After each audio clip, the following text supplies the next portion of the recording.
Greetings, family. This is Kyle Dixon, co-founder of Precise Minds Filmworks, educator for 20 plus years, cultural enthusiast. And I'm KAYODE Bentley, president and founder of 4T's Teaching Teens to Think, whose mission is to help inner city youth identify their inherent skill sets in order to complete their education, establish a career, and ultimately start a business, if they choose to. Professor at Fordham University, where I teach students who are pursuing their master's degree in social justice. And with that said, welcome to the Grand Rising Collective, a podcast whose purpose is to cultivate greatness and excellence within ourselves and our communities. The name itself is from the morning greeting of Grand Rising, which we interpret as starting off the day with a greatness mindset so that we are able to rise to the occasion of whatever obstacles and challenges we may face. And that's why we focus on engagement, relevant information, and empowerment for people in our communities who want to be and do better in their daily lives. Welcome to the Grand Rising Collective.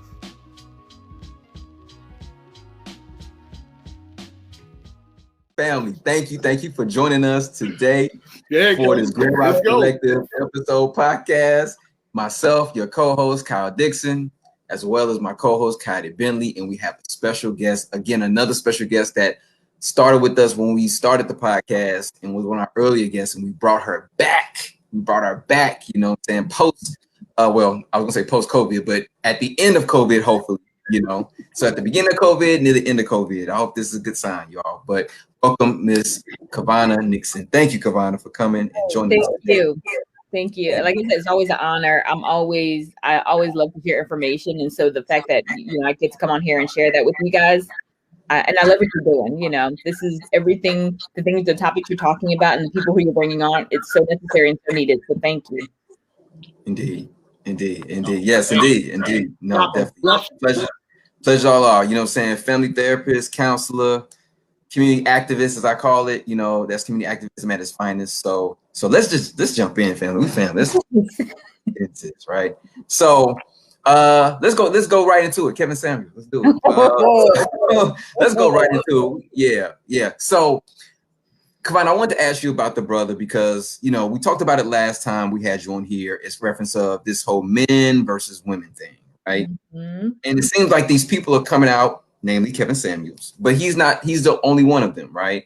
Mm-hmm. Of how women should be responding to men, but also he started off how what he calls high value men should carry themselves and what they should expect from the opposite sex as far as relationships, marriage, let's be real, even sex, right? Mm-hmm. How, as you as a therapist, and he's calling himself a relationship coach or therapist, whatever the case may be, how is your take on how he's engaging with us and the information he's giving to both men and women about how we relate to each other? Ooh, yeah, I hope Kevin's watching. So yeah, the funny thing is, this is the even crazier part is that before I saw your questions, because I talked to my friend last night, I actually Googled Kevin Samuels because I was like, what is his title? Like, what does he do? Right. Right. When I looked it up, it said, and you go to his website, it says image consultant. Right. Mm-hmm. So it talks about, how he got into clothes and fashion and how he's lived in San Francisco, New York, and Austin, all these places, and how he really wanted people to have access to good quality clothing because your image and how you present is important. And I was like, okay, I'm confused then. So what I said, the funny thing is the first interview I saw was the one my friend sent it to me months ago, where again, he's telling the woman, at best she's a 4. Right. He's come on there. She's making over 100,000 with a pet grooming business. And he's breaking it down for her. He's giving some information. And when I listened to it, my stomach, I was cringing the whole time. I was like, ow. Oh my God. Oh gosh. And I said, it's not that he's not, if you listen closely to him, it's not that he's not making good points, but it's approach, right? Right. It's how he's saying it, right? So because I was like, you can say something and it can be meaningful and you can actually have valid points, but the way you're approaching it, they're going to miss the message. And so each time I've heard him specifically with Black women, I'm going to say that because I listened to another interview he did last night and he was talking to a transgender white woman and his tone, his demeanor, everything was different. Completely different. And so I highlighted, I said specifically for Black women, he's interacting, he's becoming reactive, right? And so, and I want to preface this for everybody. So it's not, if you listen closely, some of the things he's saying, they do make sense with the clientele and the people he's working with, right? They're saying, I want this, and he's like, okay, so you're wanting this, you have this, this, and this. Not that his message is wrong, how he's packaging it, some of his thoughts and ideas, yes, are limited. I'm gonna say that. But as a therapist, when I started to listen to him more, I was like, oh, he's speaking from a hurt place. This man is hurt. He's a man who has not been heard by whatever woman's been in his life. And maybe it's not even out of a recent relationship, but his caregiver, his mother, his auntie, his grandmother, whoever was in his life, was there ever space or capacity for him to have a voice? Right. And I feel like a lot of men, a lot of Black men specifically, may experience this. Again, and I'm going to shout out, I work with Black Men Heal. I'm one of the co-founders. And a lot of times when I'm doing the work with Black men specifically, it's just having them learn an emotional language, right? How do I really get to put words to how I'm feeling? Because it's been suppressed. I'm not supposed to share how I think. So for Kevin Samuel, I was like, oh, this brother's hurt. He's saying, I want you to hear me, because he's saying Black women don't listen. That's what he said. He said, this is what I'm talking about. You never listen. I was like, oh, okay, brother. Like, who did it? She's asking you for your support. Like, so what I heard was like, oh, he still has some unresolved issues with Black women specifically, where he's engaging them and wanting them to finally be heard, right? And so, yeah, that's my first thought with Kevin. And again, and I always pay attention with anything, with research, with science, is look to the source, look at their lens, right? His lens is he's an image consultant. That's what you're going to get. It's not going to get any deeper than that. Not to take away from this man is smart, he knows some information. He maybe is versed in being an image consultant. Outside of that, the things he's talking about are what you're going to get. Image consultant. Expect that. Yeah. That was pretty good. That's pretty good. Yeah. Oh boy, oh boy, oh boy. Okay, so now all right, here we go. Thank you, Kevana, for adding that. That was good. He's an image consultant, like you said, and the way he comes across, it comes off kind of harsh. I agree. But I also, let me ask you this question with regards to women. Do you feel, is this the way, so you agree in essence with what he's saying? Basically, is this how he's saying it? Is that correct? Is there anything you disagree? Is there anything you disagree with what he said? Oh, there's a lot I disagree with him on. Yeah, there's a lot. I'm not a surface person, right? So for him, if you don't have this, this, and this, then you won't get this and this, right? So he can't go back to the surface. He has not explored himself and what he really needs. If I'm just looking at the image, right? What's underneath? What is underneath my hurt, my pain, my experience? I haven't gotten that far. So you're only going to see what I present to you, which is my clothes, my tie, my shirt. So yeah, there's some valid points where I think what I noticed when he was talking to one of the young women was that if you're wanting this thing, are you also this thing, right? And so I believe that if I'm seeking this person who is deep in their spirituality, meaning they have this relationship with a higher power, but I don't, right? Then I have to be realistic about what I'm really looking for. And it's that, what I really need. So that piece, he's not going that deep. But I think his overall concept is like, hey, what are you looking for? Because I think he's challenging these people who are coming to him and asking for his advice. Like, hey, and I get that. I was like, if you're coming to him and asking, yeah, absolutely, you're going to get what you were looking for. But if it's outside of that, no. And again, some of this stuff is just, it is misogynistic. Again, so.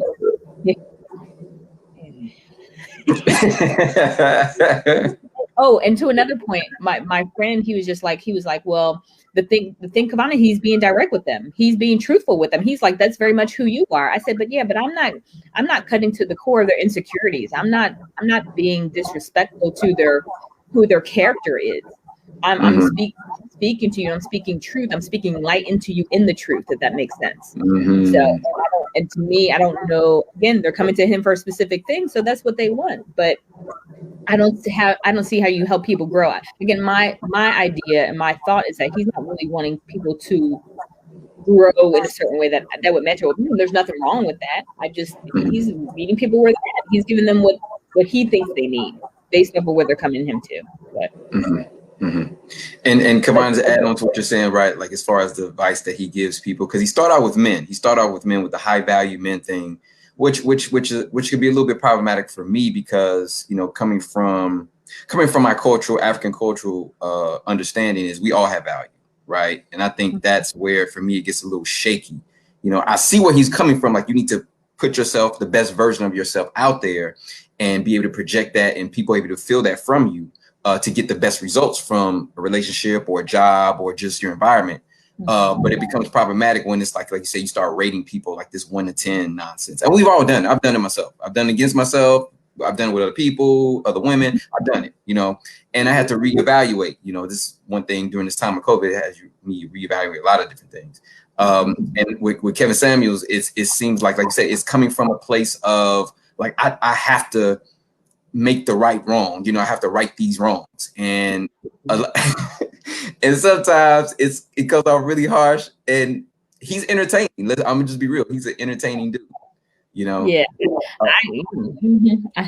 Yeah. And you're right, Kyle. He is entertaining. As a Black woman, I had a very hard time listening to him. I even listened to where he wasn't consulting a woman. He was on a panel of women who were asking him about his interviews, and he had the same reaction. So again, in my therapist mind, I'm like, oh, you pay attention to how people respond to certain people, and I was like, oh, it's something about definitely with Black women. I was like, yeah, he's an unresolved thing. So his lens is not that it's tainted; it's just blurry. He needs to go back to the eye doctor, get it adjusted, so that again he can operate from a lens that is more helpful to me in my mind. But again, that's just me, and I'm a therapist. Again, he's not. He's an image consultant, and something said about a dating guru. But again, I would research that. Okay, so what training has he had? What certifications has he had? Who have been his mentors? You know, because he has been divorced twice. You know, he's been divorced twice. I think he has a child. You know, and that's another thing too. You know, like speak on that, Kevana, like I said, you're a counselor therapist, you know, licensed. You know, you're going to school, you've done a training, you have experience out in the field working with our people in the community, and he has some of that training as well. But it's the fact of like what makes your dating advice valid if you're not in a relationship? Like that's another thing too that I kind of struggle with seeing. I think a lot of us do is like, how am I going to for advice? Like the Steve Harvey, let's be real, like Steve Harvey. I'm going to you for dating advice, but you've been married 2 to 3 times. Like what is it? What is it that you're not getting that you're trying to give me? But then shouldn't you be able to exemplify that in your actions and healthy relationships if you're gonna counsel me to a certain extent? I mean, I'm just asking, family. Please. I'm interested in what Coyote has to say, but I would say that's an interesting point because as a licensed marriage and family therapist, I'm not married and never been married, right? And so when people, nobody ever asked me if I'm married. My clients who are married never ask me if I'm married. They don't even care if I'm dating. They care nothing about my life because they don't come to me to ask me about how I'm married, right? They come to me to say, how do I relate better to my partner, right? So my job, my position, and my training and the work that I do and with getting supervision is to help you and guide you through that journey, right? Because you are in a relationship or you've been married doesn't mean you know how to be. It doesn't know you know how to relate because you've only learned to relate based off of what you've seen or what you've experienced. And so you're right. I think so you do have to be mindful of where the information is coming from, but sometimes the experiences people have had can also inform. Sometimes, depending on they've done their work and work through it, can inform their lens and tell you, hey, these are the pitfalls I've gone through, right? These are the things that I want to advise you against, right? So it's not necessarily a bad thing. It's just you will know where the person is coming from based off of how they're sharing the information. Wow, that's a lot. So I get that. We all have issues, right? We all have baggage.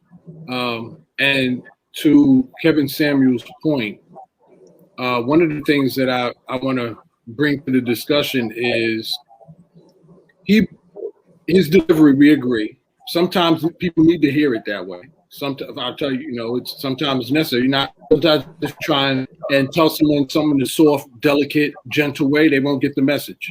Some of them do. when we speak in reference to, and I have to be real careful when I say this, when we speak in reference to Black women in particular, right? Obviously I'm Black. My mother was Black. My dad is Black. So I love Black women. So I don't. So, but I want to highlight part of what Kevin Samuels' approach is in regards to the statistics and the facts that he bring out that support his argument, right? Okay. Whereas he's women coming to him for various reasons. Not from what I understand, they're all not coming to him to get advice. They're all coming to him because his platform has this high percentage of men. So sometimes they're going on his channel to be recognized or to be seen or to have some of his clientele pick them out. So they're going there for that. That's not earnestly seeking help or account. That's like using a platform to cater to your, you know what I mean? So that's one thing. And then again, I want to go back to one of the statistics that he threw out, because I hear him talking, I hear about, the manosphere and all this stuff, but there is definitely I would say a problem between Black men and Black women, and the dynamic, and I had this conversation with Cal as well, with regards to why marriages are failing and why relationships are failing within our Black community. And statistics that he bring out that was really surprising to me is that somewhere, like he said, I think it was Cal, correct me if I'm wrong, Kevana, correct me if I'm wrong, he was like 85% or 80% of divorces in marriages now, and 50% of that 80% are initiated by women.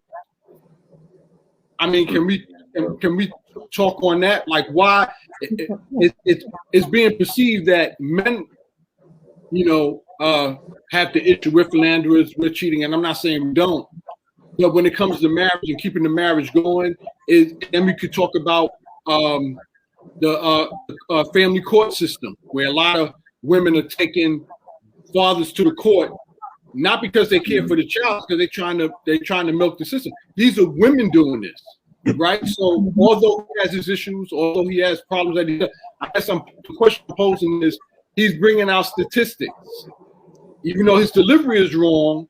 But what can we say about the statistics and facts that he's bringing out that women may need to address?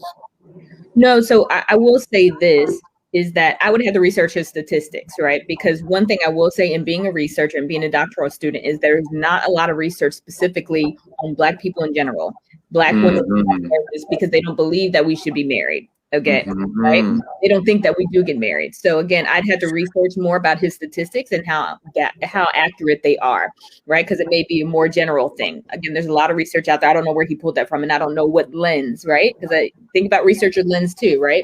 If it's mainly white men who are doing the research in regards to our community or marriage, that's the lens you're going to get it from, right? Right. Could be a skewed lens. Right. And so, but what kind of, you bring up a good point, because here's the thing is that even though I'm holding maybe his feet to the fire, and not even holding his feet to the fire, I'm wanting him to explore about his lens and how he's approaching Black women, is that I hold Black women to the same lens, their feet to the fire, right? Because we are part of this process, right? So again, when I'm working with Black men specifically, I'm going to do more research on this and present at a conference in regards to, is it really the mother's fault, right? Meaning, we call this attachment theory. So attachment theory is done by John Bowlby, a white man, but he did it on a very simple experiment with a small monkey and a cloth monkey that was a wire cloth monkey. And the actual monkey that had food, the baby monkey wouldn't go to. The baby monkey would go to the cloth wire monkey because it gave him comfort and security. And so when he did research that on babies, he came up with this theory of attachment theory. So there's four attachment theories or attachment styles. So there's secure, insecure, disorganized, and avoidant. And so based on your relationship with your caretaker will then dictate how you relate in relationships. Are you going to be avoidant, where you're going to be guarded and shut off because you're scared to open up? Are you going to be secure because you have secure, safety? So in when I'm working with Black men, I'm looking at their attachment style to their mothers or caregivers or aunts or grandmothers, right? Because you're absolutely right. And again, because I'm a systemic therapist, meaning I look at the whole system. I don't look at cause and effect. I understand that it's cyclical, right? So if a woman specific, and there's a lot of women, you're right, who are abused, and I work with them because I work with young Black boys. So I work with their mothers where they're emotionally, mentally abusive, right? And then it becomes the cycle where where is this young man now? How does he relate to women, right? In his romantic relationships, friendships, right? But what I understand is that in this cycle is right, where is the anger coming from, right? Where is the depression? Where is the anxiety coming from? And again, when I look at the system, I'm looking at a racist system. I'm looking at that it's just not the mom, it's not just the dad, but what is our foundation and how are we building relationships based off that? If I have a secure base where I don't have to worry about finding a job or living in a safe community or getting food or getting clothes, you know, then guess what? I'm less anxious, I'm less depressed, and then that impacts how I interact with my child, with my husband, with my family members. So you're absolutely right. I don't think it's, oh, men are this or women are this. I think it's and in both. Both of us in the relationship as Black men and Black women have to find a way, but I think it's going to be healing those pieces that we don't always recognize because a lot of times we're pointing the finger, right? And so the thing about the statistics he brought up is that, and I brought this up in our last show we did, right? When we talked about what does marriage mean to you, right? Yes. And I said, so the number percentage, I had to check the statistics, it might be higher, but also there's a different time. There was a time where women could not file for divorce. They couldn't apply for a mortgage. So guess the only way they could if they married a man, because a man had the right, right? And so now if I have more autonomy, I have more decisions as a woman, right? Still there's still struggles and limitations, but if I have access and resources where I have more availability, where my life does not contain that or pertain to I have to be with this man in order to get that, there might be a higher number, right? Okay. And our culture and generation is totally different, right? About, you know, access and what we can get to and what I need and what I don't need, you know? I think that plays a big part also. So go ahead. Okay, I got another one. Go ahead. Meeting of the minds, y'all. Meeting of the minds. Thank you. That's very good. Thank you. Because I would have learned. I would have said it. So now I want to bring up another point. Do you, in particularly reference to our culture, particularly, and we're going to folder it as well, Black women in particular. There's this narrative that's been played, whereas Black men are the abusers, right? So that's the narrative that was put out, you know. And one of the things Kevin Samuel brought up, which is what I found interesting, and I was talking to Kyle about this as well, is the color purple. And then the movie Waiting to Exhale that was so glamorized and so popularized, right? And you have these women who are raised in single-family households by their mothers, who have been damaged and dealing with trauma, and they're you know, continuing that training or education or indoctrination to their daughters, and it being supported by media, which is what a lot of these kids see. How true or how accurate do you think, based on your research and your clients, is that narrative being taken seriously by, you know, and particularly, I want to get the women's point of view, the sisters. Have they bought into that narrative at large? Which is why it leads to them not having healthy relationships, because they believe in that whole, you know. Yes, I love that question, because again, this friend, I wish I could bring him on, because he brought that. He was like, I hate in the 90s, women had this, you know, I'm independent, I'm strong Black woman by myself, right? And so initially when I had a conversation with him, I get triggered anyway, but I was like, too much. I was bothered, but again, because I was raised by a single Black woman, right? My father, you know, if we go by the narrative that's been very popular is that, again, they married, my father left, was not in my life, right? But what I told him, and I hope he got it, was that if a lot of times when a system changes, right? So again, if we, and it started even before the 90s, you know, there's so many things that happen with systemic racism. Again, people don't understand, if you go on welfare, if you're a woman, the man cannot be involved. He cannot live with you, right? He cannot be a part of it at all. People don't realize that. Yeah. It started late 1960s, early 70s, that act, right, with Nixon, I believe. Yeah. that this was supposed to be help and support. But if you were single, then you could only get the support. He could not get the support. So then he has to leave the home. He has to leave the home, go somewhere else and find work support, which disrupts the family's support, right? Mm-hmm. But what I told him is that if women, they did take on that narrative, right? But they took on the narrative not because they wanted to, but because they had to. So what do I do when somebody isn't there? One thing I will say about our culture and I love our foundation is that, you know, our resiliency, our strength is to keep pushing. I'm amazed about how we continue to push through adversity and the hurt, and the trauma, what we do. And so now I take this narrative because I have to, not because I want to, right?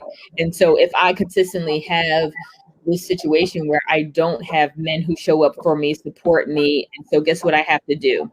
So now I've only learned to depend on myself. So guess what I'm going to tell my daughter, even if it's not true, because I'm only operating out of my lens, right? Correct. Right. Is that now, yep, you have to do this. You can do this. And a lot of times when I'm working with Black women, I'm teaching them that they don't have to use that narrative anymore. It doesn't work. It doesn't apply, right? But in order to create that, I have to now create a security and safe base to say, oh, there is opportunity. There are men who are out there. And I'm like, absolutely, right? And so yeah, I think again, it's the narrative is not because we wanted to, it's because we had to.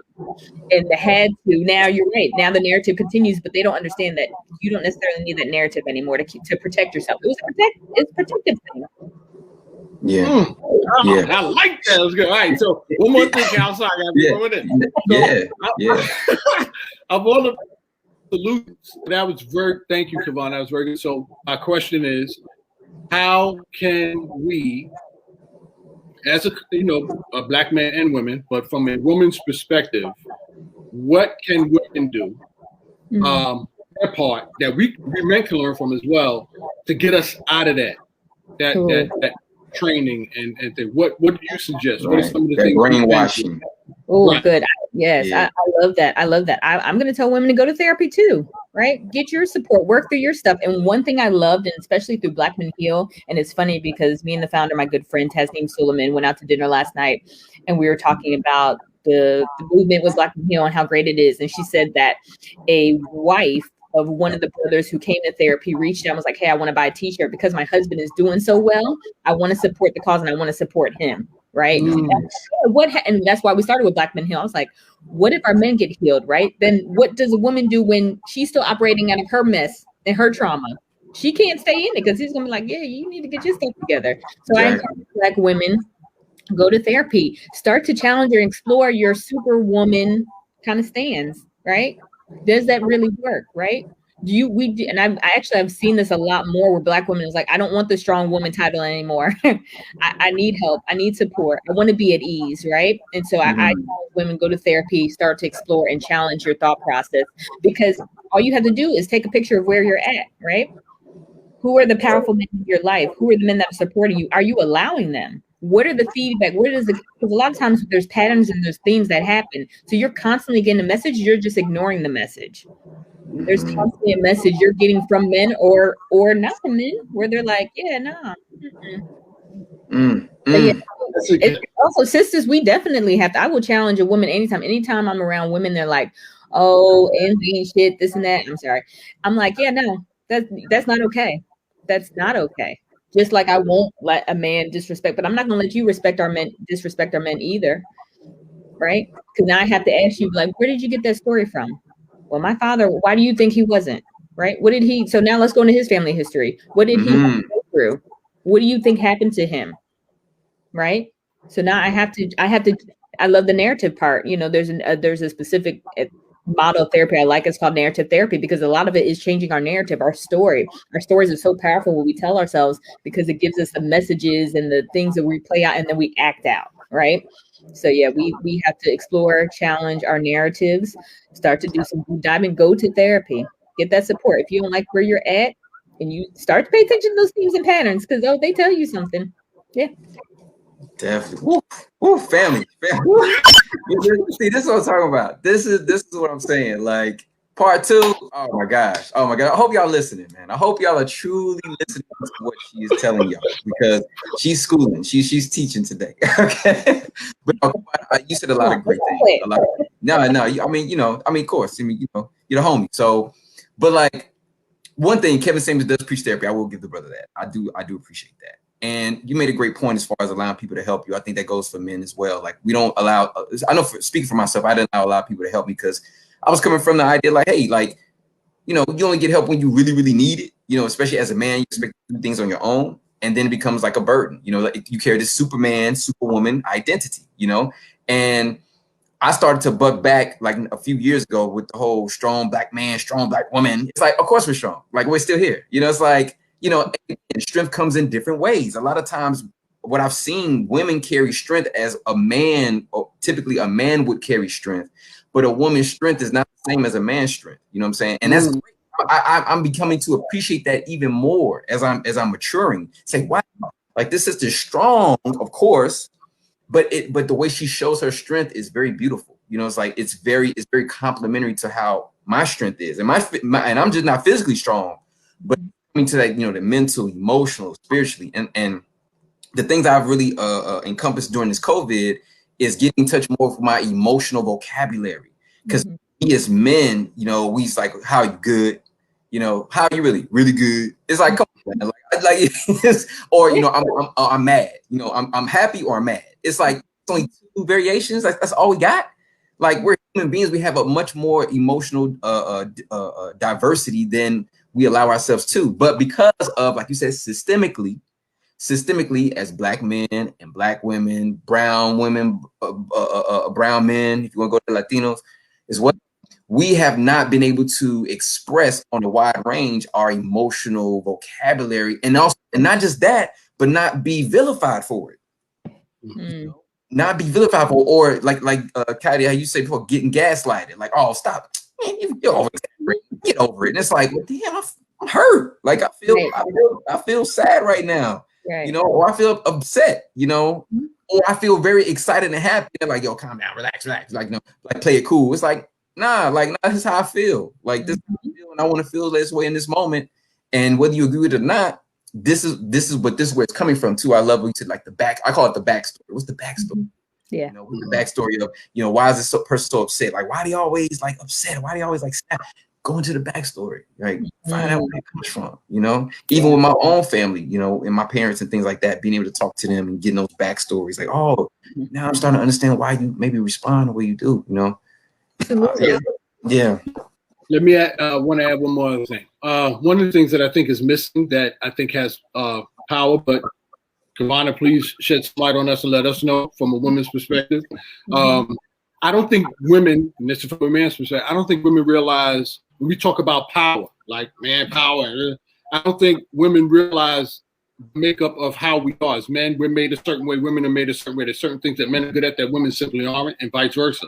Right. But can we speak on or address or give some highlight, if I'm not mistaken, to the power of women's femininity and the power of catering? How I realized growing up, when a woman buys into her femininity and buys into her catering, how she doesn't realize how that makes a man defenseless and actually can get him to do what she wants him to do without coming to him as a man. If you're going to come to me as a man, I'm a man, so I'm going to meet you, I'm going to match you on that level. But when a woman uses her natural skills, her natural being, and the femininity and the catering, you make a man defenseless, and he end up doing what you want him to do anyway. I don't think we talk about that. When we speak about, like, give women some insight on how they, because women see catering now as catering. I ain't your slave, but not realize you do that catering right and that femininity right. Hey, you pretty much got all your answers, everything you need. Right. So can we touch on that real quick in regards to also keep on a real quick catering to each other too, because it goes both ways. Yeah. Right. It's cyclical, but I love you brought up that point and asked that question, because you're right. To me, it goes deeper than that. I don't know if you guys have listened to Jasmine Sullivan's new album, but she literally has a skit on there called Donna's Tale, right? And Donna's Tale, I love it. I actually want to do a talk on Clubhouse about it, but she literally, this woman, grown woman, older woman, talks about how, she was like, oh, you're tricking in your marriage, right? She was like, when you give your husband, when you give him sex to get what you want, you tricking in your marriage. And the friends are like, you joking, you real, yeah, girl, you right. She's like, well, I'm right. He was like, you make that man feel good to get what you want, because you know you're going to get what you want when you give up that. And so it was interesting because I was like, I really wanted to explore with Black women about not their femininity, but their sexuality, right? When has it ever been ours, right? Because when we came, again, prior to our history that we don't always know about, is that when we came here, our bodies were not ours. Our bodies were the slave masters. So we were produced children, for their sexual abuse, right? So when you talk about our femininity and like you said, to cater to, you're absolutely right. Like there's this almost superpower that we have that, like you said, that operates out of who we are as women, to want to do this, to care and love. Again, we feed from our body, right? We literally life from our body. And so, but because that femininity has been abused and used, I think it's hard for us to look at it that way, right? Because we feel like now we're giving you something else that was never ours. And so what I would encourage is that, like Kyle said, is cyclical, right? Is like, so when I'm able to operate naturally out of my body and what I'm supposed to do in regards to nature, to nurture, care, give life, support, feed, right? What comes back to me, not because I'm trying to get something back, but what comes back to me, right, from that man? The man is now going to give me what I need: safety, security, support, right? And so, yeah, I said, I think women have to explore that, because again, I think when we hear that, it's abuse against our body, right? Like, oh, you want me to be soft? Well, how have I ever been able to be soft and nurtured and care for it and then felt secure and safe, right? Right. Jesus. Hold it right here. We got to Kevana back on part 3. All right, so.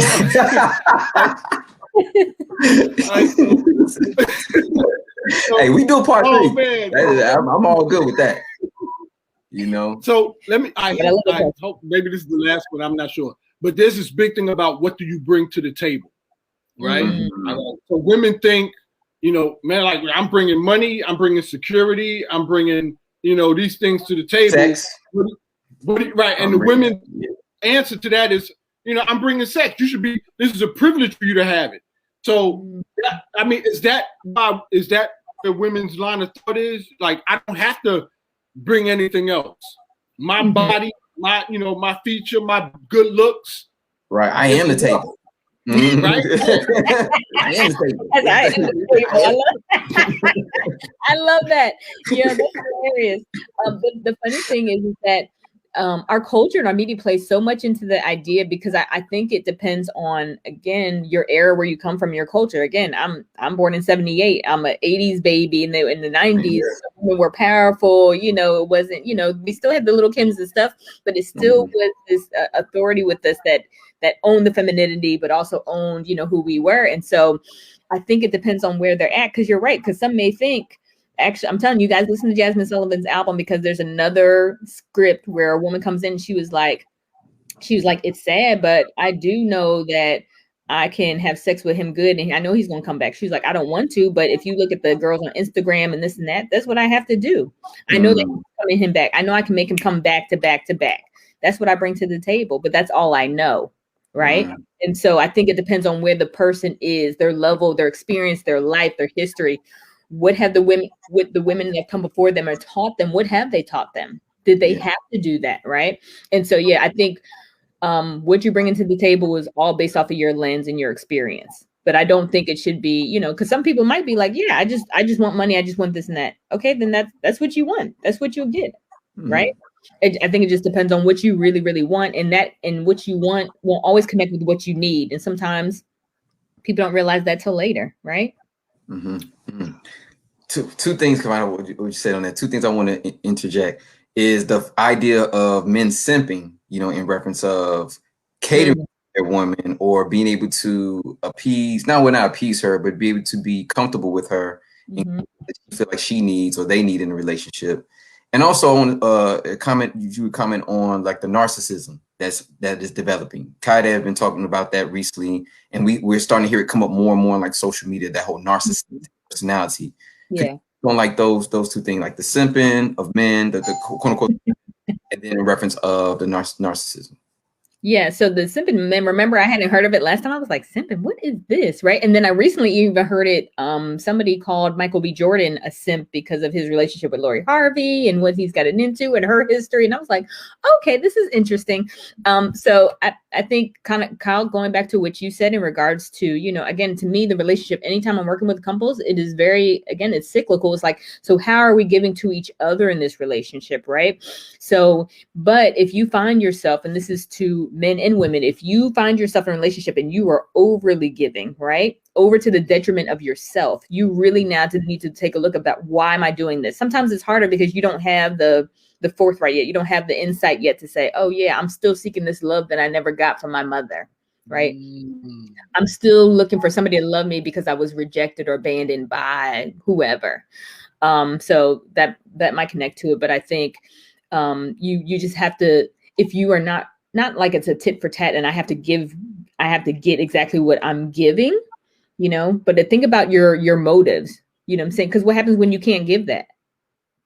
What happens in the relationship, right? What do you really need? So I think people have to look at their ulterior motives, look at their lens, and think about what are they getting and what are they giving? I hope that helps. And with the narcissistic piece, I kind of get really bothered about people throwing that around. And because I don't think people really understand, again, in my mind, it's not just, it's this, somebody's narcissistic and they're a bad person. And, you know, if somebody has narcissistic personality disorder, it really is a mental health disorder. And what people don't realize is that usually somebody who suffers with that, it's a personality disorder. It's not like a something biological or with their chemistry, is that they came from a household, a parent who is very critical and very confusing. So a child who, or adult who becomes narcissistic, is they had parents who did this very much. Like they'd be like, oh, come to me. Or they say, oh, give me a hug, and then just be cold. So very conflicting messages about who they are, and then would tell them who they are, meaning you have no room to be anything outside of that. And if so, then you are ugly, you're stupid. And so imagine getting those messages all throughout your life. Right now, you become this person who has this falsehood about who you are, because you are who your parent caregiver told you who you're supposed to be. So how you operate in life is that there's never a full mirror that can be placed in front of you, because it will sink your world, because you don't know who that is. Right. So anything that happens, or I feel like attack, gets projected. So I'm going to gaslight you. Right. I'm going to be very demanding and controlling. So people, when they say that, it's not so much, oh, I'm so about myself. It's very severe and pervasive, right? Like a lot of times narcissistic people, or people who suffer from narcissistic personality disorder, are not coming to therapy because it's hard for them to look at themselves. That's what therapists are helping you with.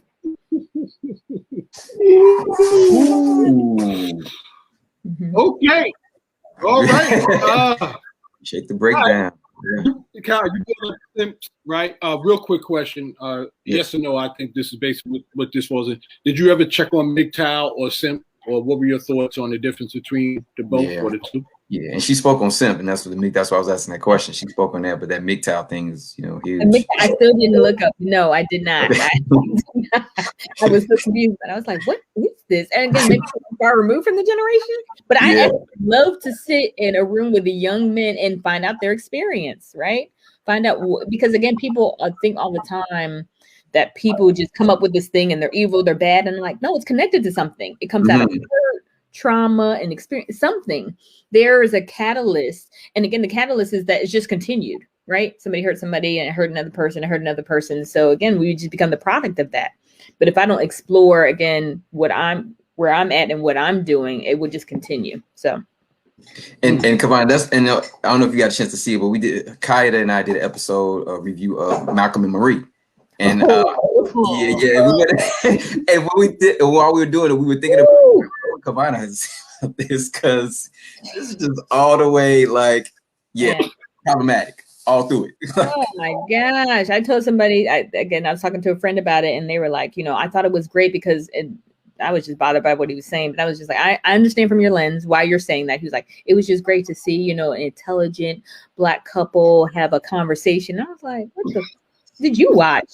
But I was like, but I understand that I have a privilege, even as a therapist, that I see couples like this a lot. right? They're in my room. So I was like, yeah, they're intelligent, but there's a lot of BS. I would have called all of that out. Like, okay, yeah, this is not, this ain't, ooh, blessed. Yeah.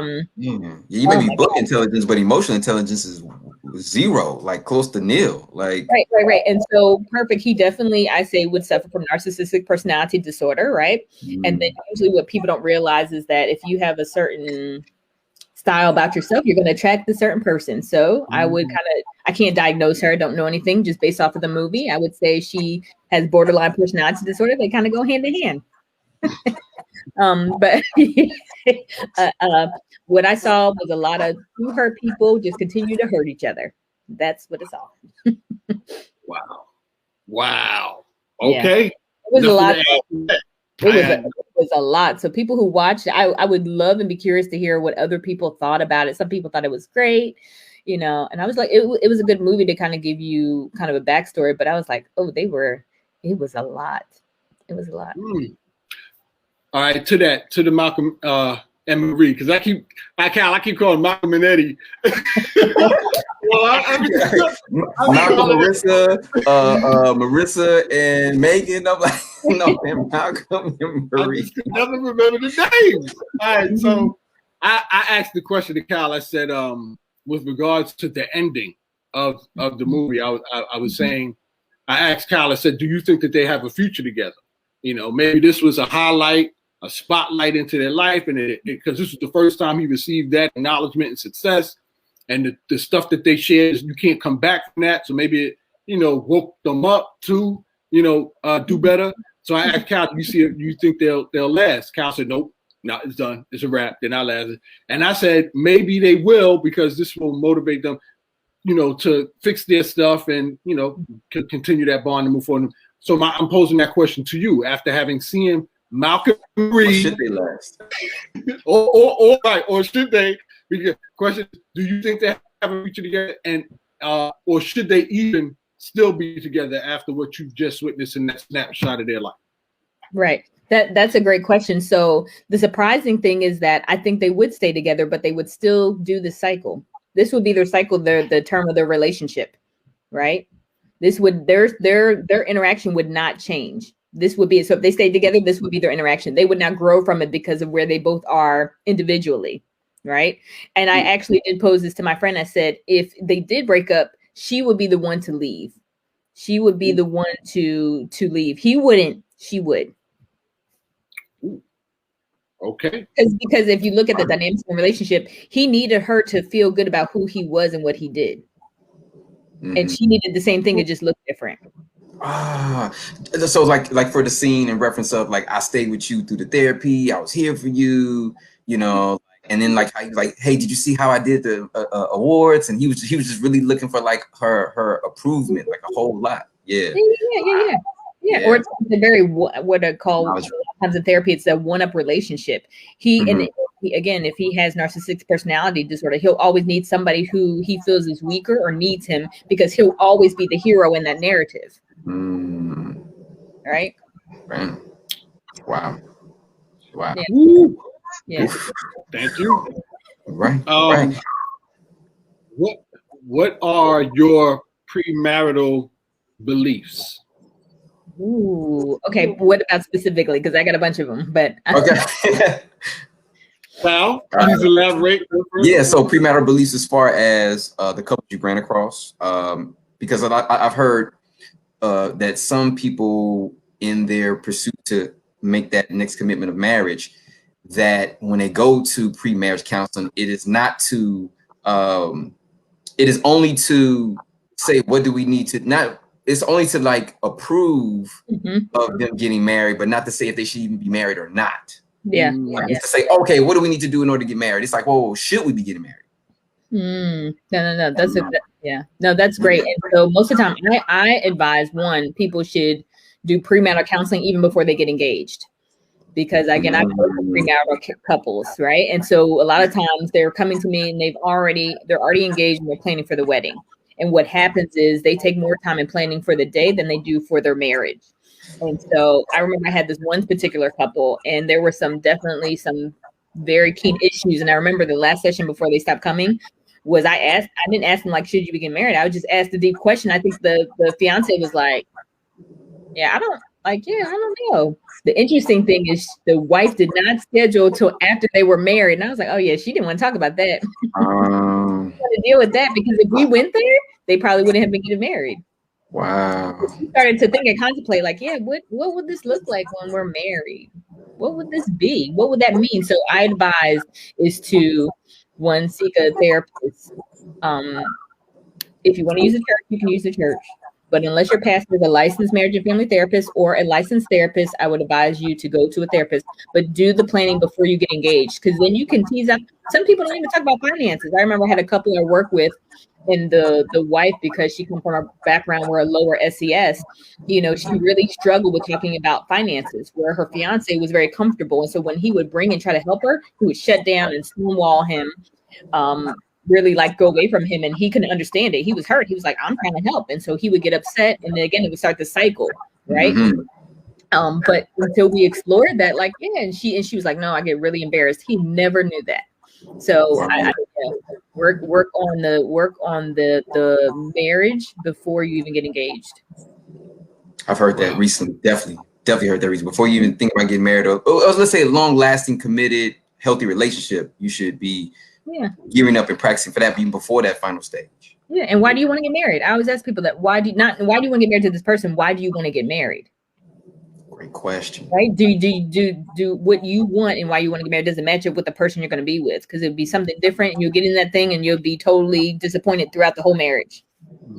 Because I would say this, Kevana, a lot of men, including myself at a certain time period in my life, looked at marriages because as to be honest, as a community, especially with Black men, marriage is looked at in America, is looked at as like ball and chain, right?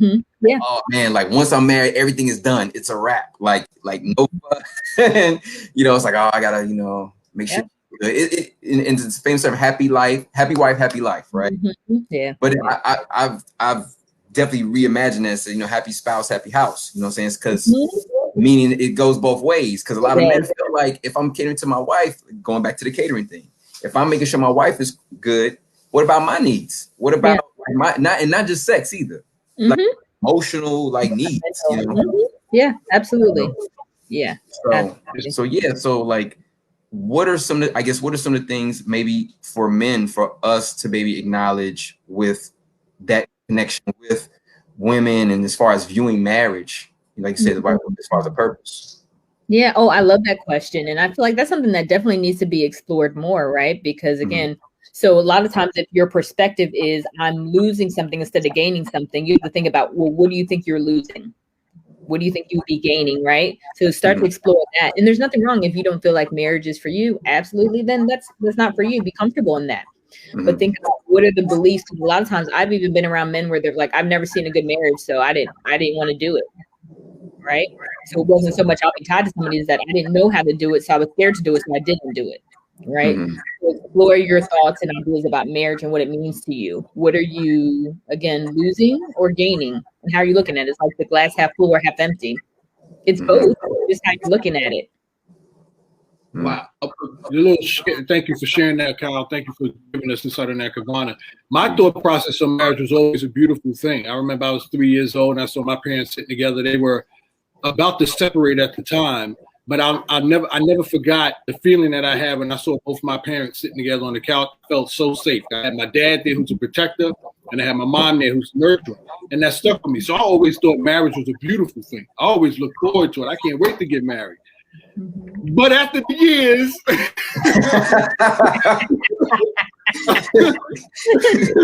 when reality beats you down. I recently looking at I'm hearing these stories after you get married, the intimacy was good, but as soon as you do that official thing and you get married and you sign that paper, people change, right? And the women change. You're no longer intimate like you used to be. Right. Change for the worse.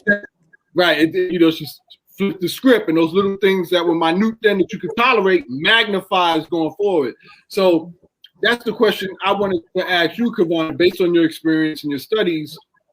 Does that analogy apply to us as a culture, like the African American culture, men and women? Do you see that dynamic playing out among us? That might be playing out with other cultures. Not going to mention them, but does that apply to us? Have you heard men say, yeah, before we got married, everything was fine, we were chilling, it was great. As soon as we got married, I don't know who she is. Have you seen that play out?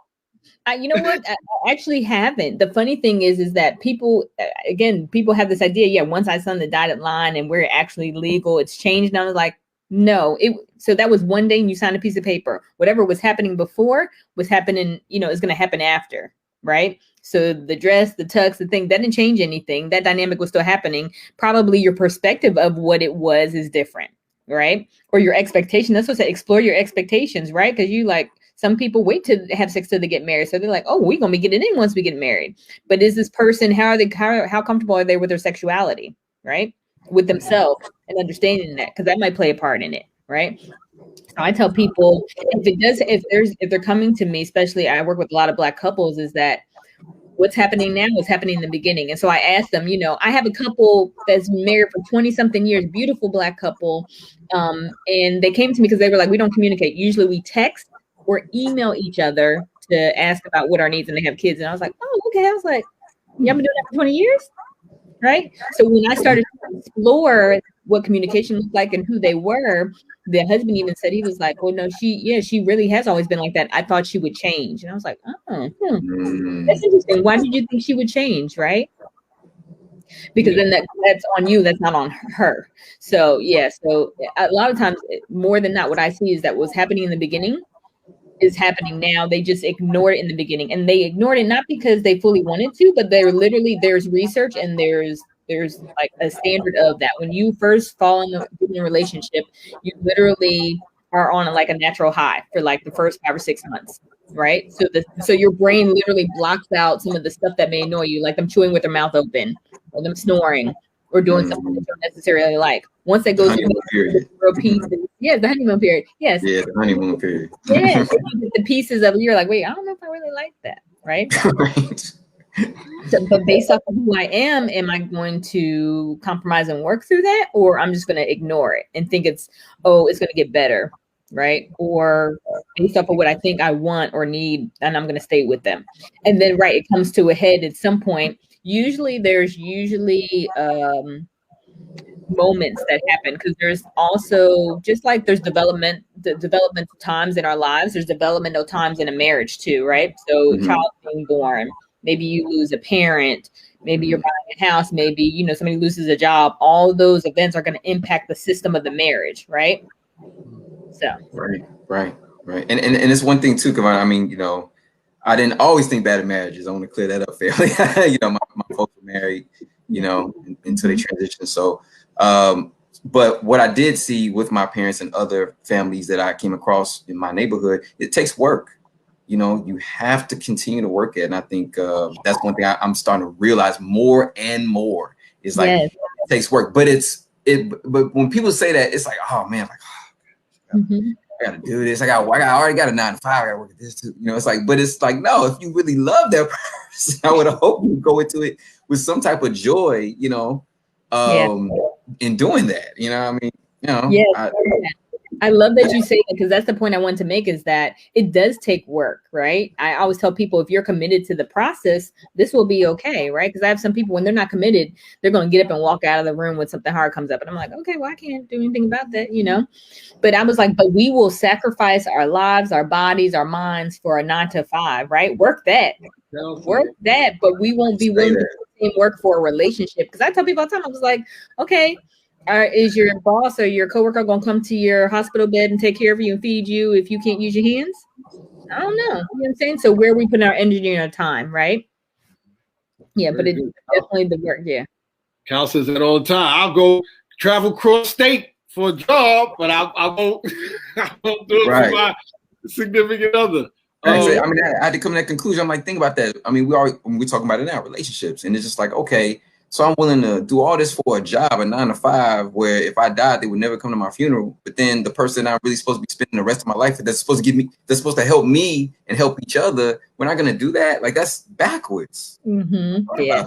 Like, that's really backwards. Like, but we're not socialized and conditioned to think like that. Like I said, marriage meant different things at different times. You know, again, for me, I've always loved marriage. Again, my parents divorced when I was younger, but I grew up also with my grandparents. I lived in the house with my grandparents who were married for 56 years.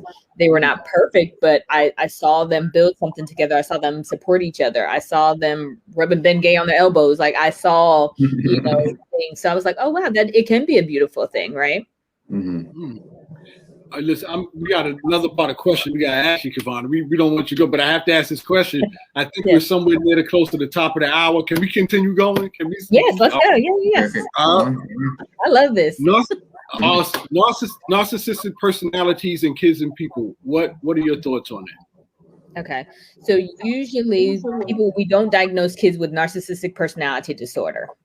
That you're usually an adult when you have that, because your personality is more formed, because it is a personality disorder, right? So if kids, if you see them maybe having some of those behaviors, the kids are always responding to their environment, and you're teaching them how to respond to their environment, right?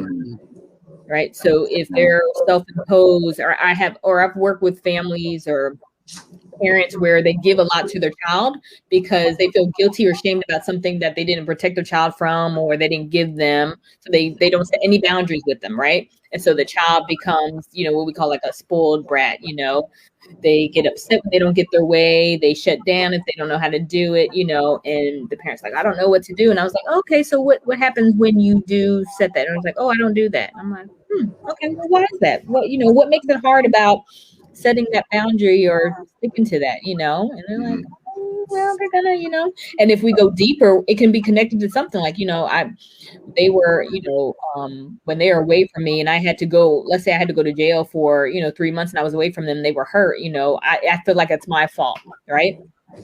So now it's gonna impact how I parent my child and give them more freedom, which enables the child to respond that way. So the children are usually, if you see some of the characteristics, they're responding to their environment, not like it's the parent's fault. They're just responding to the output that they're getting. So that's all they're gonna know what to do. And with narcissistic people, like I said kind of earlier, is that again, what people see is that it's just a behavior, right? And so people don't understand what it's really connected to, right? What that really means, why they are like that. Like I said, if you put that mirror up to them and they really have to look at themselves and figure out who that is, that literally they will want to destroy themselves because they don't know what that is, right? But people, and another thing too is that if you find yourself in those relationships, you don't just need to look at the person, you need to look at yourself. So why am I attracting that? I always challenge people when people come to me and they're like, oh yeah, they did this and they were this. And I was like, okay, well, why do you think you allowed that? Why do you think that works for you in being in that relationship? All right. What was it about the relationship where they gave you nothing that you wanted to stay in it? That's hitting home right there. It's a reflection. Myself, if I have been in a relationship, I'm like, yeah, I didn't get that. I'm like, what was that for me? Oh yeah, Kevana, that's your abandonment stuff. Oh, okay, yeah. So we really have to look at ourselves and not point the fingers. I said this in a post I did. I was like, when you're pointing a finger, there's how many pointing back at you. We really have to do some self-reflection. It's not just all about the other person.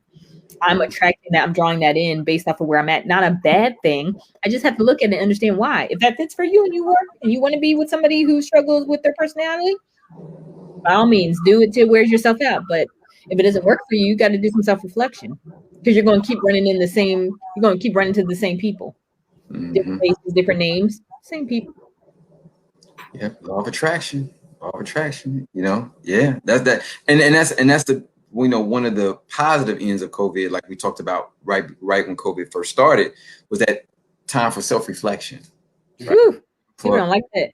Yeah, you know, KAYODE and we're talking about it in a previous podcast that, you know, I've learned to, you know, I do prayer, meditation, yoga, and things like that. And it's astounding for me that people cannot, some people cannot sit with themselves for 5, even 10 minutes.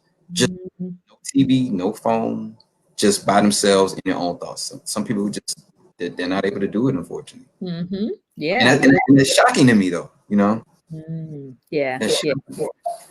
Yeah, I feel like we just operate in a world where we're socialized, we're conditioned to always be on and be doing something, especially now, again, with the internet and social medias that, and it's addictive. It really does something to our brains in regards to our attention, right?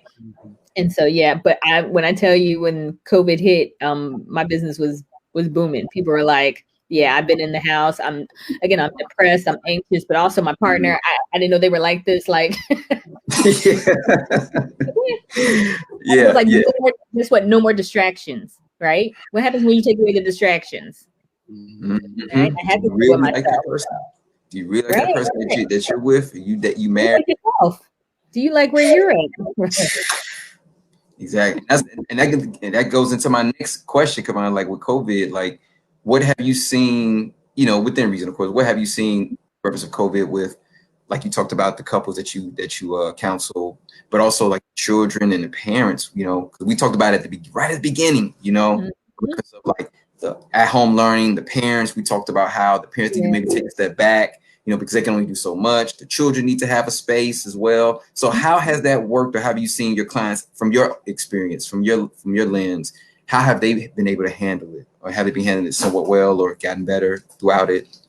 Yeah, I think it still was really a struggle for people throughout, right? Because there were different periods of the pandemic and where it looked different, right? So people were at home, like, okay, it's fine to be at home, and then they're like, oh, some people are losing their jobs, and then they have to be at home, and then they have to stay with the kids and have to teach them, and they're like, wait a minute, right? Because remember when we started, it was kind of like at the end of the spring.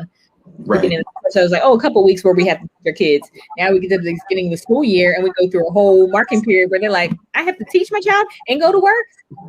How much do we go? Right. And so, so just continued struggles. And so it was really working with families or just individuals about, so how do you take care of yourself in this? What are some creative ways? Because again, the normal things or not the normal things, the things I would usually suggest are not going to work, So we have to be creative, we have to work around in the environment that we have. Yeah. Because me as an educator, like there was definitely some struggles as far as in reference to my students, with them not being consistent in the lessons, thankfully them being forthright as best as they could, as far as like, look, I'm going through it. My family's going through it, or I'm stressed because if I feel like if I go outside, I'm gonna catch COVID, or my older family member passed away. Or like, school, I'm just disengaged because I have to not only deal with like sick family members, but I got to work at the same time, so it was just like, for those who were still working, going out there, and then the pressure of working and not bringing it back to the household. So it was just like, whoa, it was just like, wow, a lot of us were doing like just multiple things at all one time. It just compounded. And then on top of that, like we talked about before, systemically already dealing with the lack of resources in the community, in certain communities, dealing with the lack of medical health care in the communities, dealing with the lack of proper educational resources, quality educational resources that were already lack thereof, but then a compound on top of that when not even the good or the bad is there. So now it's like, what do we do? No, absolutely. Yeah, no. And I think a lot of people, I even said, and I said this to a friend the other day, I said, the pandemic has created its own trauma. I think I was watching a movie and I was like, oh, they don't have a mask on. And I was like, wow. Okay. So I've already been conditioned that I'm supposed to see a mask or somebody wearing a mask. If they don't wear a mask, that's alarming to me. Right. So I feel like there's going to be some PTSD symptoms coming out of this. Well, we're still in it, coming out of this pandemic. So it's created its own trauma. It really has. Right. That's something I was going to mention too, right? As far as like how physically we'll come out of it, but emotionally, like how can we begin to get back to, I don't even like to use the term normalized, but what's familiar to us. Yeah. I think people have to do what's safe for them and what they feel comfortable with. Right. And then again, in creating their new normal is still kind of sticking to that structure, because a lot of times when people are dealing with PTSD or traumatic stress, is that structure and support are the main things that help you get through it. Right. So still lean on your support system, still create that structure, that safe space that works for you. Don't, if they say like Texas, it's like, oh, go out, you may not want to do that. That may not fit for you. It may be open. You may not need to go out, depending on where it fits for you. Maybe set up a time where it's like, okay, maybe one day I will. So still create a structure and lean on your support system to help you navigate and, like you said, not get back to the norm, because I'm with you, don't like that term, but to create, you know, this kind of new norm in a way. You mentioned that when COVID kicked off, your business was booming. So I was like, nope, I have no more room. Nope. So with that said, how would people, based on information that we're sharing and throughout this whole experience and challenge, how would people connect to some type of counseling services, and what have you noticed are some of the challenges that people may face or have faced in trying to connect the counseling services to help them, you know, adjust to not the norm, but the new quote unquote norm? Any you know, input on that or advice on that? Any suggestions? Yeah, absolutely. And I get that question all the time. I was like, I think everybody thinks I'm the guru and I have every, you know, all the connects, and I wish I did, you know. So if you do have insurance, I always tell people start with your insurance, because usually they will give you or connect you to providers that they pay for. And so if you can, use it. Other resources that you can go to are like Psychology Today. They have a number of therapists, but if you want a therapist of color, I suggest there's Therapy for Black Girls. They have it's a website that you can go to, and they have women of color who provide services. There's also Black Therapists Rock. That's a website that you can go to and find a therapist of color. Black Men Heal. Again, you can go to our website. Again, we offer 8 free sessions for men, Black men specifically. Okay. Those are the resources that I mainly go to or tell people to go to when they're seeking resources to get support. Yeah, because it is really, really hard. And then again, a lot of the therapists are booked, not just me, like all of my friends who are therapists, they're like, yeah, come on, I don't have any room. And I run out of people. And I'm like, do you have one person you can take? So so I would tell people also hang out, be patient, because therapists are terrible about calling you back. We just are. We are. I'm gonna take that. I did. Terrible. It's an emergency. But no, I will say this, Kevana. I've seen, and again, I don't know as far as how long it's existed like this, but I have seen in my time, in the last, especially in the last 2 years, more Black therapist counselors coming to the forefront than ever before. You know, and I know they've always existed, but I don't know if it's this capacity. And I don't know if you have any insight. Are they making it more not only just tangible, but are they making it more I guess worthwhile for people to go into school to practice psychology, to go into counseling? Are they making it more available, more, I don't want to say sexy, but they, you know, it's people say, you know, make it more sexy but appealing? No. You know? They're not. Nope, they're not. But I think what's happening is that Black therapists as a collective are coming together, and because again we're tearing away at the stigma about Black people going to therapy. I think we're like, okay, how can we come together more? How can we create a list? How can we support them? So I think that's what's happening, because honestly, if you go to any school, most of the time there's probably, if you're going to have 1 out of 5 would probably be a person of color who's in a therapy program. And then most of the people in the programs, the professors are white people. So it's not appealing, but I do hope if you're, you know, if that's something you're supposed to do, your purpose in, and it's your passion, absolutely do. People do need support, you know, they really, really do. Especially from Black people. It's different when you see somebody who you don't have to explain certain things to, you know. Correct. And not where, you know, who I am is exactly the same, but you feel comfortable in knowing the experience and understanding it and talking about it, and not saying, you know, not having to explain who you are and what that means.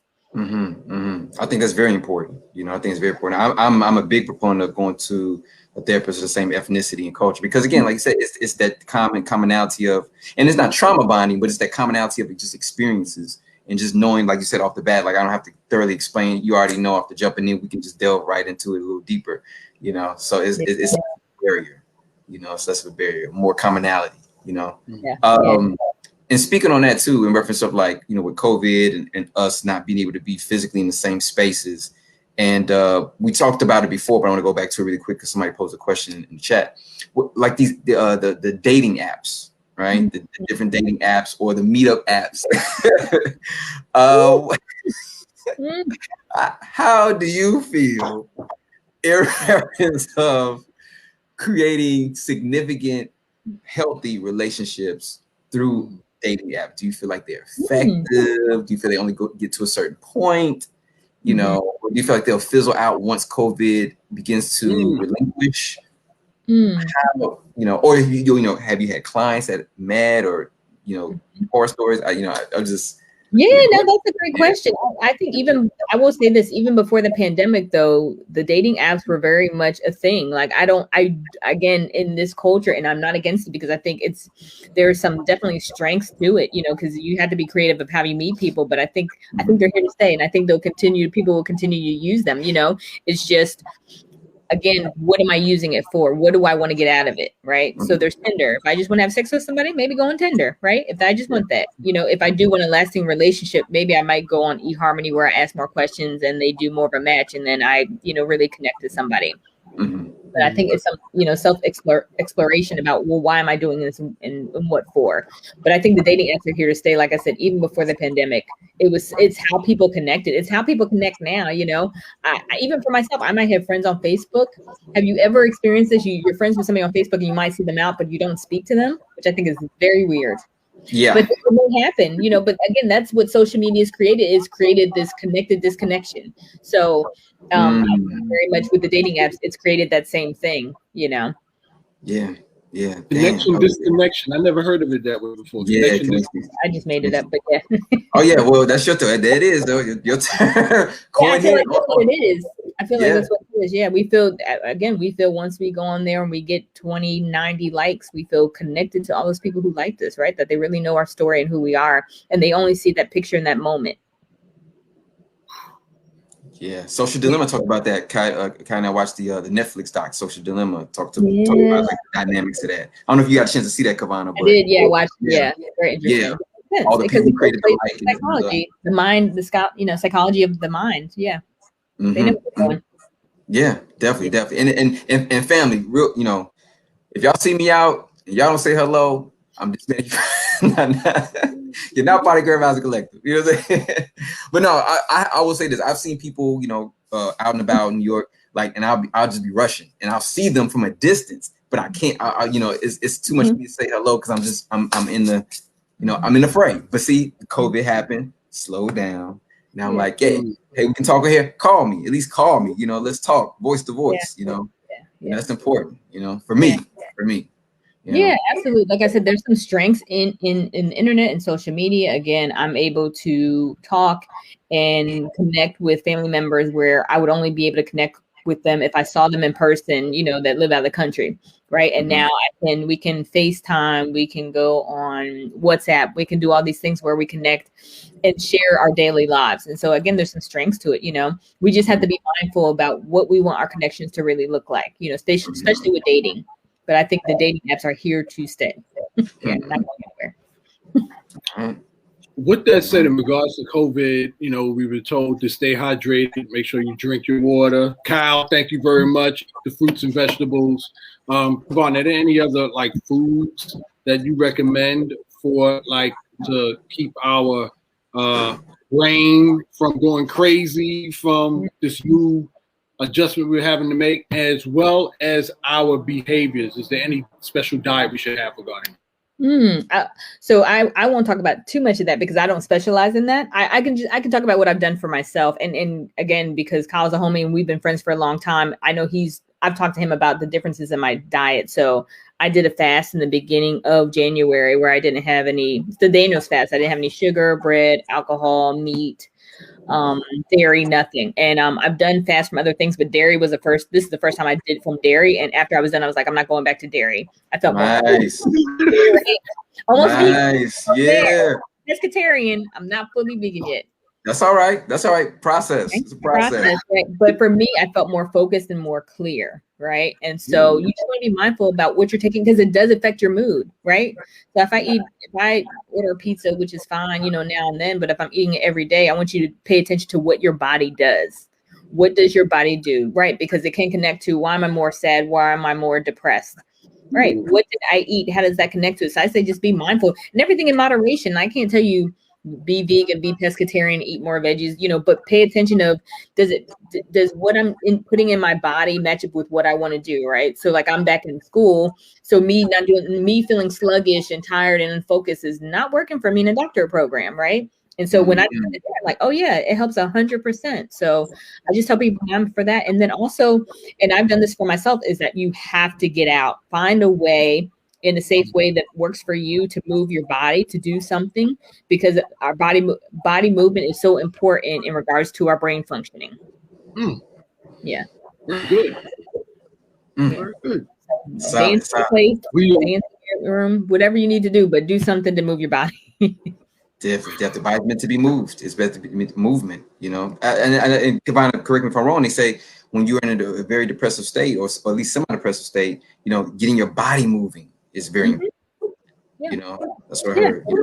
Yeah, absolutely, because it triggers again certain, elements of the brain, and chemicals in the brain. So it's needed. Yeah. Absolutely. And again, we're getting so comfortable where we've had to be inside, where people have kind of complacent with that. And then they're maybe fearful of going out too much, but find something that works for you.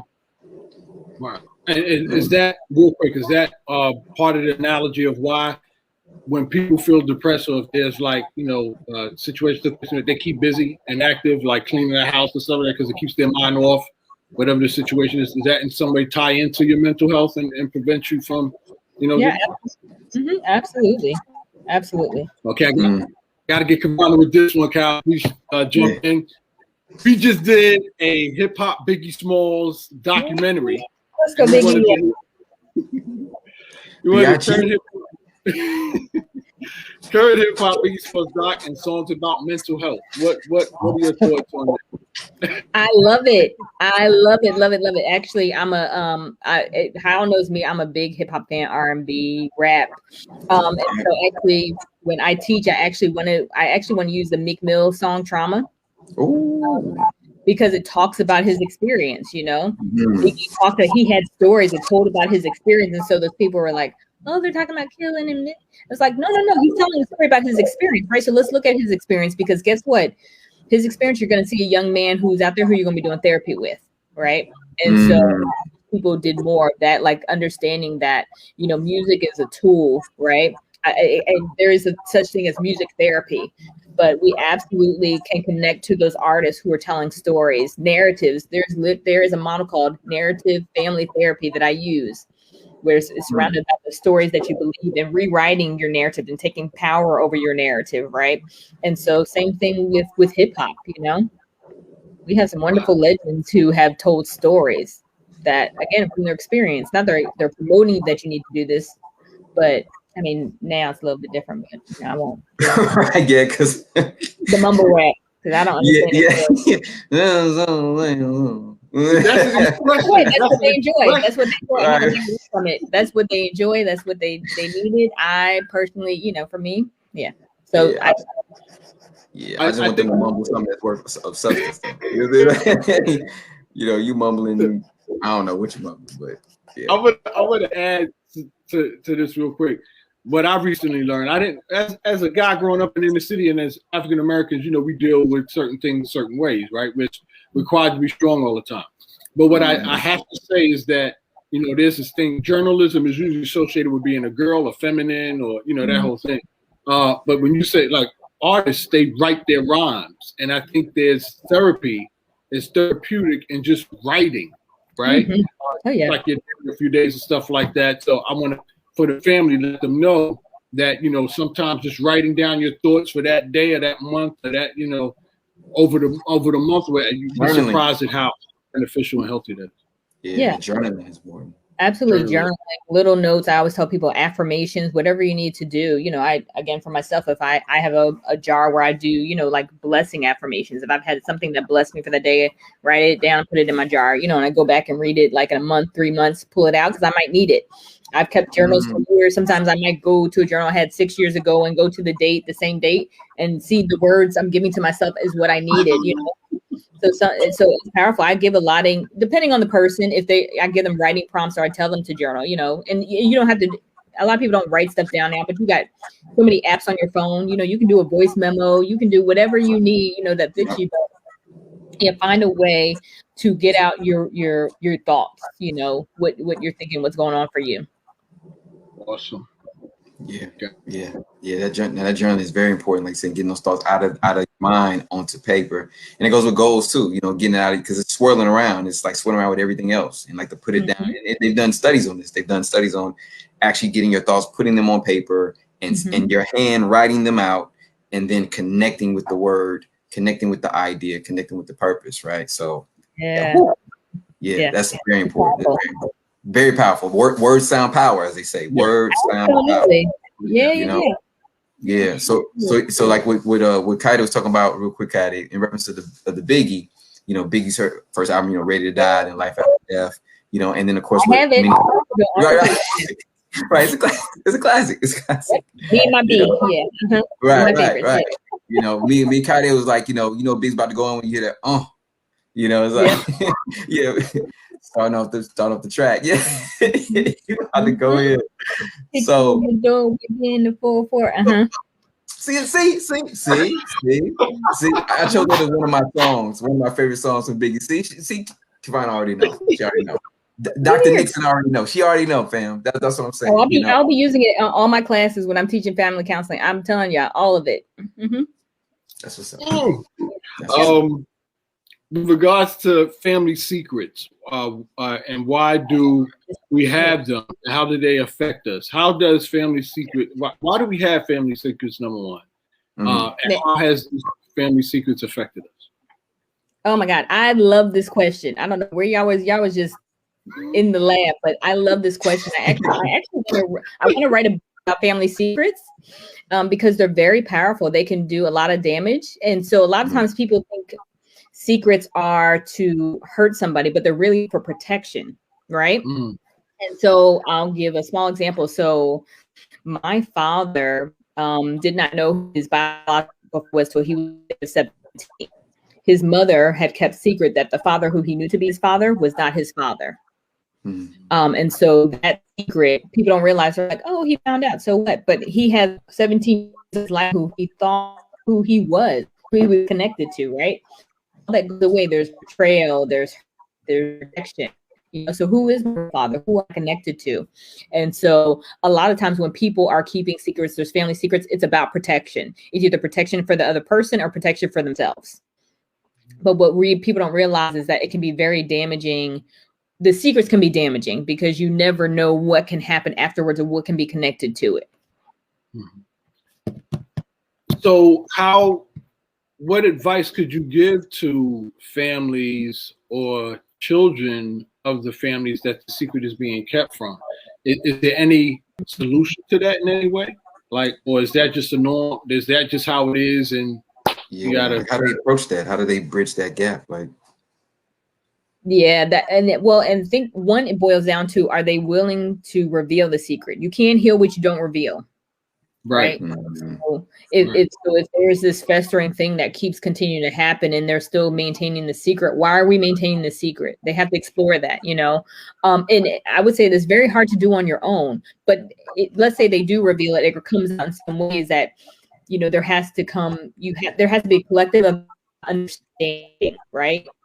And so sometimes people be like, well, I don't know why I did it. They definitely have to explore more about, well, what was I protecting? Who was I protecting? If this secret was shared, what was going to happen, right? But if they explore it, I can guarantee you the theme that it connects to is protection, right? Awesome. Yeah. That makes sense. Right? It's like if it comes out, then everybody's hurt. But then if you hold it, if you hold it back and the truth from people, it's still hurt. It's still, it's kind of like I'm protecting you, but eventually it's going to come out. It's not like it's not ever going to come out. It's like, sometimes they don't. People hold on to it, And the funny thing is that it usually doesn't protect them from the thing. Usually there's a repeat of it. There's usually a repeat of the thing that happens. It's very interesting. But Wow. And that's another thing too. In reference of all families have some type of secrets to a degree, but the depth of them, depend. But it's like, wow, because you find out you think your family is perfect, or you think, oh man, that family's perfect, man, I don't have no issues, and you end up like, oh man, they have their issues too. As I got older, family other families in the family. Like you're like, wow, I didn't know that was going on. Why that was going on? You know, in reference to my, every family, I was like, if you're a human being, you have stuff, right? Mm-hmm. You know, there's family stuff. You know, we're not given a rule book or this is how you do it. If it was, it'd probably be a white man telling you what you need to do. It still is not right. But you know, this is so we only do what we can do or what we know to do. But there's always stuff. A good image of that is that movie Jumping the Broom, where it was that family secret of, remember? Yeah. Right. Yeah.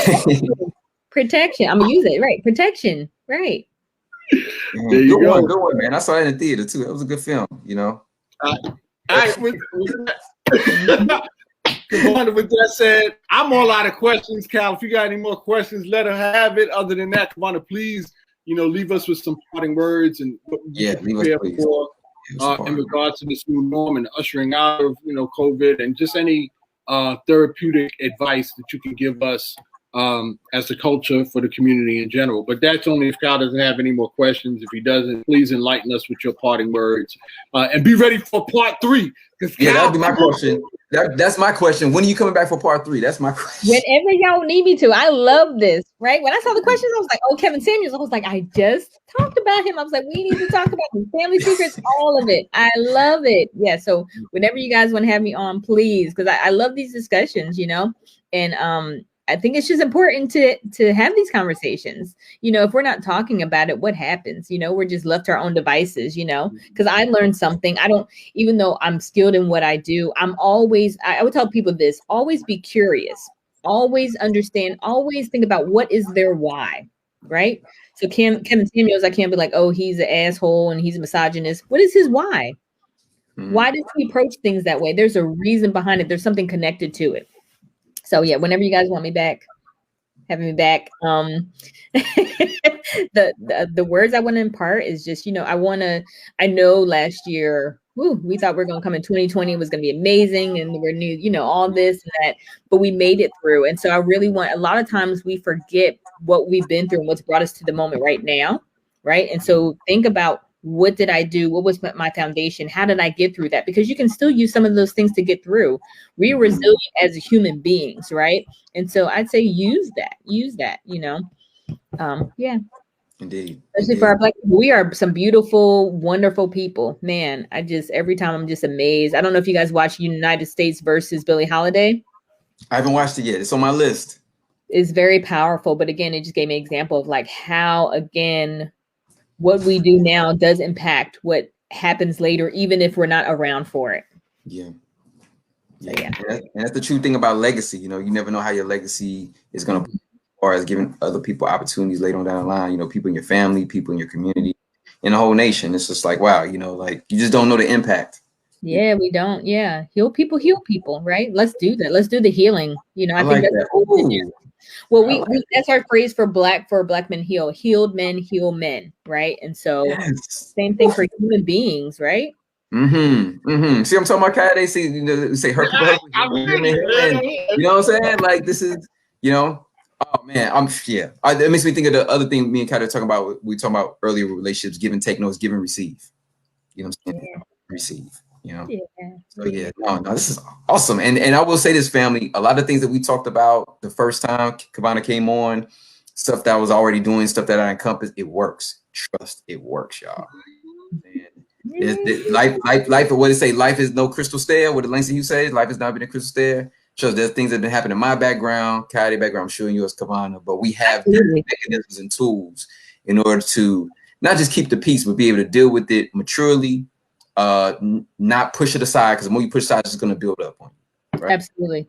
So it's just a way to deal with it properly and have those methods and go to people who truly know what they're doing and know what they're talking about. Because a lot of people on here just create more nonsense and garbage. They're just trying to stir up more trouble, and that's what we do during COVID.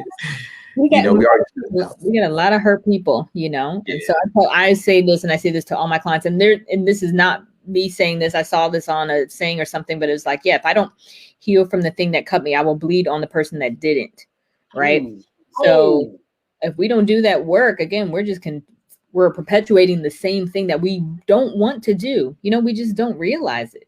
I was like, yeah, how do you know you're getting burned by the fire if you don't feel it, you know? Like, how do you know it's hot? Let's do this healing work. I think that's what we want to do. It's worth it. It's very worth it. Very, very worth it. It's not easy, but it's very worth it. It is worth it. On the other side, it's sweet. I'm gonna be real with y'all. I'm still doing mine, but it's looking lovely. Yeah. And yeah, it's looking lovely. So no, it's definitely a benefit. I will scream that to the heavens and the mountains. Like, yes. Yeah. Yeah. So on that note, family, we thank you for joining us for this discussion. Yes. We're going to sign off. Stay tuned. Check us out on Facebook Live. Check us out on Grand Rising Collective Live. Check us out on Grand Rising on YouTube. Just stay tuned. We got a Twitter page coming. We have the Instagram that we just started up there coming with specific content for Grand Rising. So just stay tuned. Kevana, thank you so much. You dropped yes. And Kevana, real quick, how can they reach you? How can they reach you if they need to? So they can reach me. I'm on Facebook, Instagram. On Facebook, it's Kevana Nixon. On Instagram, it's K Love Theories. But yeah, reach out to me. I'll be glad to help you. I'm out of room of doing therapy, but hit me up. I can help you the best way I can. Right, put that schedule in. Put that schedule early. That's right. You just booked up quick. So on that note, family, appreciate you. And we out. We just kind of on the count of three do our piece. 1, 2, 3. Peace.